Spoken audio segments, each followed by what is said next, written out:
શું તમારા શહેરના રોડ રસ્તાઓ પર પણ ખાડા પડી ગયા છે? આરટીઓ કે પછી રાશનની કોઈ કામગીરી બરાબર થતી નથી? તમે સરકારી કચેરીઓના ધક્કા ખાઈને થાકી ગયા છો અને સરકારી અધિકારીઓ તમારી વાત સાંભળતા નથી? તો આ જ બધી સમસ્યાઓનું નિરાકરણ લાવવા માટે ગુજરાત સરકાર દ્વારા આશરે 1 કરોડ રૂપિયાના ખર્ચે સીએમ ઓન ફોન નામના એક પ્રોજેક્ટ લોન્ચ કરવામાં આવ્યો છે.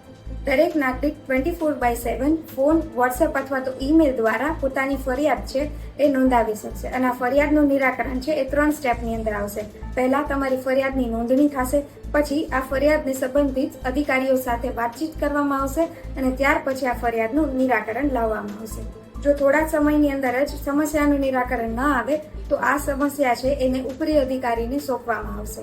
આ પ્રોજેક્ટ હેઠળ તમે કોર્ટ કચેરીને સંબંધિત કોઈ પણ ફરિયાદ નોંધાવી શકશો નહીં, તેમજ સરકારી કર્મચારીઓ પણ ફરિયાદ નોંધાવી શકશે નહીં. સીએમ ઓન ફોન પ્રોજેક્ટ હેઠળ ફરિયાદ કેવી રીતે નોંધાવી તે જાણવા માટે તમારા ન્યૂઝ અપડેટેડ રાખો.